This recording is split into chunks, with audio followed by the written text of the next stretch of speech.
ಪ್ರಾಪಂಚಿಕ ಬದುಕಿನಲ್ಲಿ ಮಾನವನ ನಿಜವಾದ ಕರ್ತವ್ಯಗಳೇನು? ಜೀವನದಲ್ಲಿ ಸಮಚಿತ್ತತೆಯನ್ನು ಬೆಳೆಸಿಕೊಳ್ಳಬೇಕಾದ ಬಗೆ ಹೇಗೆ?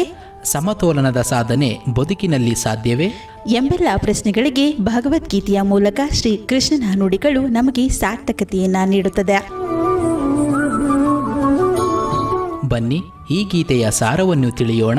ಶ್ರೀಮತಿ ನಾಗಶ್ರೀ ತ್ಯಾಗರಾಜ್ರವರ ಧ್ವನಿಯಲ್ಲಿ ಗೀತ ಸುನಾದ ಕಾರ್ಯಕ್ರಮ ತಪ್ಪದೆ ಕೇಳಿ. ಪ್ರತಿದಿನ ಬೆಳಗ್ಗೆ 8:35 ಮರುಪ್ರಸಾರ ಸಂಜೆ 6:30 ನಿಮ್ಮ ಜನಧ್ವನಿ ಬಾನುಲಿಯಲ್ಲಿ.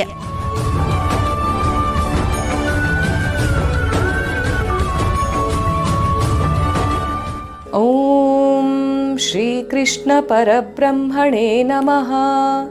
ಶ್ರೀಮದ್ಭಗವದ್ಗೀತಾ. ಜನಧ್ವನಿಯ ಸಮಸ್ತ ಶ್ರೀಕೃಷ್ಣನ ಭಕ್ತರಿಗೆ ನಮಸ್ಕಾರಗಳು.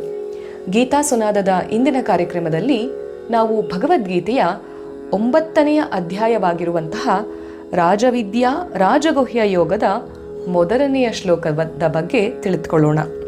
ಇಂದಿನಿಂದ ನಮ್ಮ 9ನೇ ಮೆಟ್ಟಿಲು ಆರಂಭ ಆಗ್ತಾ ಇದೆ, ಭಗವದ್ಗೀತೆಯ ಶಿಖರವನ್ನು ಏರಲಿಕ್ಕೆ.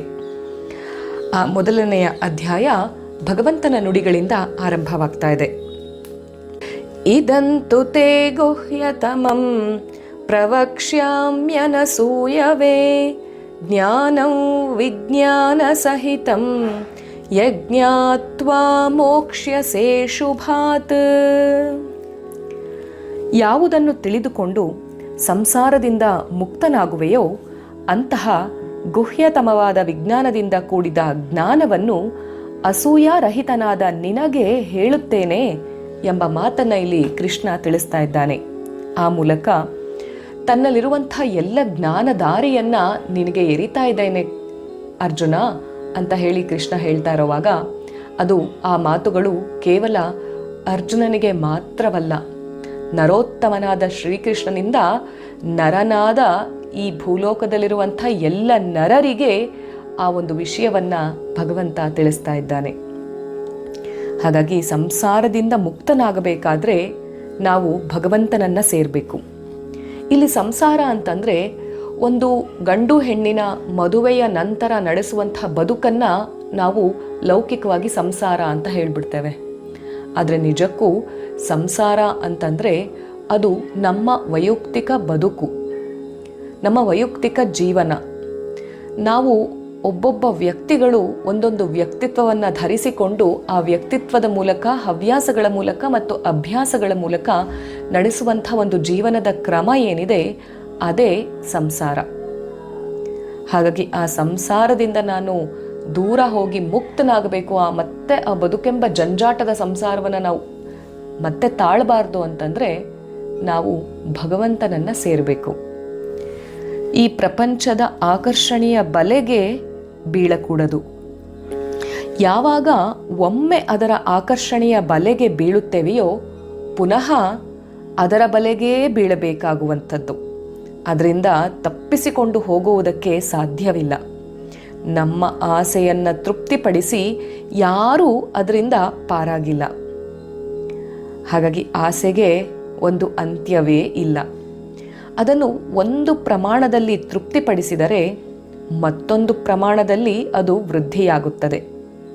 ಪ್ರತಿಯೊಂದು ಸಲ ಅದನ್ನು ತೃಪ್ತಿಪಡಿಸಿದಾಗಲೂ ಇದೇ ಕೊನೆ ಎಂದು ತೃಪ್ತಿಪಡುತ್ತೇವೆ. ಆದರೆ ಇಂತಹ ಕೊನೆಗಳೆಷ್ಟೋ ಆಗಿ ಹೋಗಿವೆ. ಸುಮ್ಮನೆ ಆಸೆಯನ್ನು ಬಿಡುವುದಕ್ಕೆ ಆಗೋದಿಲ್ಲ. ಒಂದನ್ನು ಬಿಡಬೇಕು, ಮತ್ತೊಂದನ್ನು ಹಿಡಿಯಬೇಕು. ಈ ಪ್ರಪಂಚವನ್ನು ಬಿಡಬೇಕು, ಆದರೆ ಜೊತೆಯಲ್ಲಿಯೇ ದೇವರನ್ನು ಬಿಗಿಯಾಗಿ ಹಿಡಿಯಬೇಕು. ಈ ಪ್ರಪಂಚದ ಆಕರ್ಷಣೆಯನ್ನು ಬಿಟ್ಟು ದೇವರನ್ನು ಹಿಡಿಯದೇ ಇದ್ದರೆ ಬಹಳ ಕಾಲ ನಾವು ಇಂದ್ರಿಯ ವಸ್ತುಗಳಿಂದ ದೂರ ಇರಲು ಸಾಧ್ಯವಿಲ್ಲ. ಪ್ರಪಂಚದ ಬಿರುಗಾಳಿ ಬೀಸಿದೊಡನೆಯೇ ನಾವು ಕೊಚ್ಚಿಕೊಂಡು ಹೋಗ್ತೇವೆ. ಅದಕ್ಕಾಗಿಯೇ ದೇವರೆಂಬ ದೊಡ್ಡ ಆಧಾರವನ್ನು ಹಿಡಿದುಕೊಂಡು ಇರಬೇಕು. ಈ ಪ್ರಪಂಚದಲ್ಲಿ ದೇವರು ಎಂಬ ಆಧಾರ ಸ್ತಂಭ ಒಂದೇ ಒಂದು ಕುಸಿದು ಬೀಳದೇ ಇರುವಂಥದ್ದು. ಉಳಿದೆಲ್ಲವೂ ಕೂಡ ನಮ್ಮನ್ನು ಪರೀಕ್ಷಾ ಸಮಯದಲ್ಲಿ ಕೈ ಬಿಡುವುದು. ಅದನ್ನು ತಿಳಿದುಕೊಂಡೂ ಕೂಡ ಅವನ ಕಡೆ ನಾವು ಮನಸ್ಸನ್ನು ಹಾಕಬೇಕು. ಇದು ಗುಹ್ಯತಮವಾದ ವಿದ್ಯೆ, ಅಂದರೆ ತುಂಬ ಸೂಕ್ಷ್ಮವಾದದ್ದು ಮತ್ತು ಗಹನವಾದದ್ದು. ಇದನ್ನು ಗ್ರಹಿಸುವುದು ತುಂಬ ಕಷ್ಟ. ನಮ್ಮ ಇಂದ್ರಿಯ ಮತ್ತು ಮನಸ್ಸು ಯಾವಾಗಲೂ ನಮ್ಮಿಂದ ಹೊರಗೆ ಇರುವ ದೃಶ್ಯ ವಸ್ತುಗಳನ್ನು ತಿಳಿದುಕೊಳ್ಳುವುದಕ್ಕೆ ತರಬೇತಾಗಿದೆ. ಈ ಆಧ್ಯಾತ್ಮ ವಿದ್ಯೆಯಾದರೋ ಹೊರಗೆ ಹೋಗುವುದಲ್ಲ, ತನ್ನೊಳಗೇ ಮುಳುಗಬೇಕು, ತನ್ನನ್ನೇ ತಿಳಿದುಕೊಳ್ಳಬೇಕು. ಪರಮಾತ್ಮ ಎಂಬುವಂಥವನು ಎಲ್ಲೋ ಹೊರಗೆ ಇರುವವನಲ್ಲ, ಹೊರಗಿಗಿಂತ ಹೆಚ್ಚಾಗಿ ನಮ್ಮೊಳಗೆ ಇರುವಂಥವನು. ನಮಗೆ ತುಂಬ ಸಮೀಪವಾಗಿರುವಂಥದ್ದು ಹೊರಗಿನದಲ್ಲ. ಮೊದಲು ನಾನು, ಆಮೇಲೆ ಪ್ರಪಂಚ, ನನ್ನ ಹಿಂದೆಯೇ ನನಗೆ ಜೀವಾಳವಾಗಿರುವವನೇ ಪರಮಾತ್ಮ. ಇಲ್ಲಿ ಗುಹ್ಯ ಎಂಬುವುದನ್ನು ಯಾವುದೋ ಒಂದು ರಹಸ್ಯ, ಇತರರಿಗೆ ಅದನ್ನು ಹೇಳಬಾರದು, ಹೇಳಿದರೆ ಅದರ ಪ್ರಯೋಜನ ಹೊರಟು ಹೋಗೋದು ಎಂಬ ದೃಷ್ಟಿಯಲ್ಲಿ ಇದನ್ನು ಹೇಳಿಲ್ಲ. ಇದು ಸೂಕ್ಷ್ಮಾತಿ ಸೂಕ್ಷ್ಮ ಎಂಬ ದೃಷ್ಟಿಯಿಂದ ಇದು ಬಹಳ ಸೂಕ್ಷ್ಮವಾದದ್ದು ಮತ್ತು ಗಹನವಾದದ್ದು, ಹಾಗಾಗಿ ಇದು ತುಂಬ ರಹಸ್ಯವಾದದ್ದು ಅಂತ ಹೇಳಿ ಕೃಷ್ಣ ತಿಳಿಸ್ತಿರುವಂಥದ್ದು. ಇದು ವಿಜ್ಞಾನದಿಂದ ಕೂಡಿದಂತಹ ಜ್ಞಾನ. ಈ ಜ್ಞಾನಕ್ಕೆ ತಳಪಾಯವಾಗಿ ವಿಜ್ಞಾನವಿದೆ, ಅಂದರೆ ಅನುಭವ ಇದೆ. ಈ ಅನುಭವ ದೂರವಾದ ಬರಿಯ ಊಹೆ ಅಥವಾ ಕಲ್ಪನೆಯಲ್ಲ. ಇದನ್ನು ಯೋಗಿಗಳು ತಮ್ಮ ಹೃದಯದ ಪ್ರಯೋಗಶಾಲೆಯಲ್ಲಿ ಮೊದಲು ಕಂಡುಹಿಡಿದಿದ್ದಾರೆ. ಅನಂತರ ಇದನ್ನು ಇತರರಿಗೆ ಹೇಳಿದ್ದಾರೆ. ನರೇಂದ್ರ ಅಂದರೆ ಸ್ವಾಮಿ ವಿವೇಕಾನಂದರು ನರೇಂದ್ರನಾಗಿದ್ದಾಗ ಶ್ರೀರಾಮಕೃಷ್ಣರನ್ನ ನೀವು ದೇವರನ್ನು ಕಂಡಿರುವಿರಾ ಎಂದು ಪ್ರಶ್ನಿಸಿದಾಗ ರಾಮಕೃಷ್ಣ ಪರಮಹಂಸರು, ಹೌದು, ನಾನು ಕಂಡಿರುವೆ, ನಾನು ನಿನ್ನನ್ನು ನೋಡುವುದಕ್ಕಿಂತ ಸ್ಪಷ್ಟವಾಗಿ ನೋಡುತ್ತಿರುವೆ ಅಂತ ಹೇಳ್ತಾರೆ. ನಂತರ ಅದೇ ನರೇಂದ್ರನಿಗೆ ಹೇಳ್ತಾರೆ, ಆದರೆ ಎಷ್ಟು ಜನ ದೇವರು ಬೇಕು ಹೇಳು? ಪ್ರಪಂಚದಲ್ಲಿ ಮನುಷ್ಯನಿಗೆ ದೇವರಲ್ಲದ ಇತರ ವಸ್ತುಗಳೆಲ್ಲ ಬೇಕು.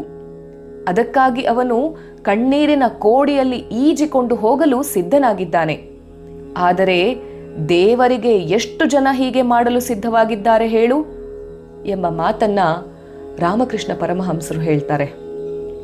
ಹಾಗಾಗಿ ನಿನಗೆ ಎಲ್ಲ ಈ ಸಂಸಾರದ ಜಂಜಾಟಗಳಿಂದ ಎಲ್ಲದರಿಂದ ನೀನು ಮುಕ್ತಿ ಹೊಂದಬೇಕು ಅಂತಂದರೆ ನೀನು ಭಗವಂತನನ್ನು ಸೇರಬೇಕು. ಹಾಗಾಗಿ ಆ ಭಗವಂತನಾದಂತಹ ಆ ಪರಮಾತ್ಮನ ಬಳಿ ನೀನು ಸೇರಬೇಕು ಅಂದರೆ ಏನು ಮಾಡಬೇಕು, ಹೇಗಿರಬೇಕು ಅನ್ನುವಂಥ ಗುಪ್ತವಾದ ಗುಹ್ಯವಾದ ರಹಸ್ಯವನ್ನು, ಹಾಗೆ ಸೂಕ್ಷ್ಮವಾದ ಗಹನವಾದ ವಿಷಯವನ್ನು ನಿನಗೆ ನಾನು ಹೇಳ್ತೇನೆ ಅಂತ ಹೇಳಿ ಕೃಷ್ಣ ಹೇಳ್ತಿರೋದು. ಜೊತೆಗೆ ನಿನಗೆ ಹೇಳ್ತಾ ಇದ್ದೀನಿ ಅಂತಂದರೆ ಅಸೂಯಾರಹಿತನಾದ ಅರ್ಜುನನಿಗೆ ಹೇಳುತ್ತೇನೆ ಎನ್ನುತ್ತಿದ್ದಾನೆ ಶ್ರೀಕೃಷ್ಣ. ಶಿಷ್ಯನಲ್ಲಿ ಅಸೂಯೆಯ ಸಣ್ಣತನ ಇರಕೂಡ್ದು. ಅಸೂಯೆ ಇದ್ದರೆ ಭಗವಂತನ ಸಮೀಪಕ್ಕೆ ನಾವು ಹೋಗಲಾರೆವು. ಯಾರ ಮೇಲೆ ನಾವು ಅಸೂಯೆ ಪಡುತ್ತೇವೆಯೋ ಆ ಗೂಟಕ್ಕೆ ನಮ್ಮನ್ನು ಕಟ್ಟಿಹಾಕುತ್ತೆ. ಅದರಿಂದ ತಪ್ಪಿಸಿಕೊಂಡು ಹೋಗುವುದಕ್ಕೆ ಕಷ್ಟವಾಗುವುದು. ಒಳ್ಳೆಯದು ಎಲ್ಲಿದ್ದರೂ ಕೂಡ ಅದನ್ನು ನೋಡಿ ಮೆಚ್ಚಬೇಕು, ತಲೆದೂಗಬೇಕು, ಹೊಟ್ಟೆ ಕಿಚ್ಚು ಪಡಬಾರ್ದು. ಅಸೂಯೆಯ ದಳ್ಳುರಿ ಒಳಗೆ ಉರಿಯುತ್ತಿದ್ದರೆ ಹೊರಗೆ ಭಕ್ತನೆಂದು ನಟನೆ ಮಾಡುವುದು ಬಹಳ ಕಾಲ ನಡೆಯೋದಿಲ್ಲ. ಒಂದು ಬೇಕಾದರೆ ನಾವು ಮತ್ತೊಂದನ್ನು ಬಿಡಲು ಸಿದ್ಧವಾಗಿರಬೇಕು. ಅಸೂಯೆ ಇಲ್ಲದ ನೆಲದಲ್ಲೇ ಭಕ್ತಿ ಎನ್ನುವಂಥ ಬೀಜ ಚೆನ್ನಾಗಿ ಮೊಳಕೆಯೊಡೆಯುವುದು ಎಂಬ ಅದ್ಭುತವಾದ ಅಂಶವನ್ನು ಇಲ್ಲಿ ಕೃಷ್ಣ ತಿಳಿಸ್ತಾ ಇದ್ದಾನೆ. ಈ ಒಂದು ಶ್ಲೋಕಕ್ಕೆ ಅದ್ಯಾವ ಮುದ್ದುರಾಮನ ಪದ್ಯ ಸೂಕ್ತವಾಗುತ್ತೆ ಗಮನಿಸೋಣ ಬನ್ನಿ. ಕನಸ ಕಾಣುವ ಮನಸ ತಾರೆ ಚೆಲುವನು ನೆನೆದು, ಕನಸ ಕಾಣುವ ಮನಸ್ಸು ತಾರೆ ಚೆಲುವನು ನೆನೆದು, ಆಕಾಶದೆತ್ತರಕ್ಕೆ ಹಾರುತ್ತಿರಬೇಕು. ಕಾಲೆಳೆವ ಗುಣದಿಂದ ದೊಡ್ಡತನ ಸಾಧಿಸದೋ, ಕಾಲೆಳೆವ ಗುಣದಿಂದ ದೊಡ್ಡತನ ಸಾಧಿಸದೋ, ತರದೊಳಿತ ಸಣ್ಣತನ ಮುದ್ದು ರಾಮ, ತರದೊಳಿತ ಸಣ್ಣತನ ಮುದ್ದು ರಾಮ. ಹಾಗಾಗಿ ಸಣ್ಣತನವನ್ನು ನಾವು ತೊರೆದು ದೊಡ್ಡತನವನ್ನು ಅಪೇಕ್ಷಿಸಿ ಆ ದೊಡ್ಡತನದ ಮೂಲಕ ನಾವು ಮುನ್ನಡೆದಾಗ ನಾವು ಕಾಣ್ತಿರುವಂತಹ ಕನಸಲ್ಲಿ ತಾರೆಯನ್ನು ಹಿಡಿಬೇಕು ಅನ್ನೋದಕ್ಕೆ, ಆಕಾಶದೆತ್ತರಕ್ಕೆ ಏರಬೇಕು ಅನ್ನುವಂಥ ಒಂದು ಕಾರ್ಯ ಸಫಲವಾಗುತ್ತೆ. ಸದಾ ಆ ದೊಡ್ಡತನದಲ್ಲೇ ಅಸೂಯಾರಹಿತರಾಗಿ ಸಾಗೋಣ ಅಂತಲೇ ಮುದ್ದುರಾಮನು ಹೇಳ್ತಾ ಇದ್ದಾನೆ, ಶ್ರೀಕೃಷ್ಣನು ಹೇಳ್ತಾ ಇದ್ದಾನೆ. ಅತ್ತ ಕಡೆ ನಮ್ಮ ಚಿತ್ತ ಹರಿಯಲಿ. ಸರ್ವಂ ಶ್ರೀ ಕೃಷ್ಣಾರ್ಪಣಮಸ್ತು. ಶ್ರೀ ಗುರುಭ್ಯೋ ನಮಃ. ಹರಿ ಓಂ.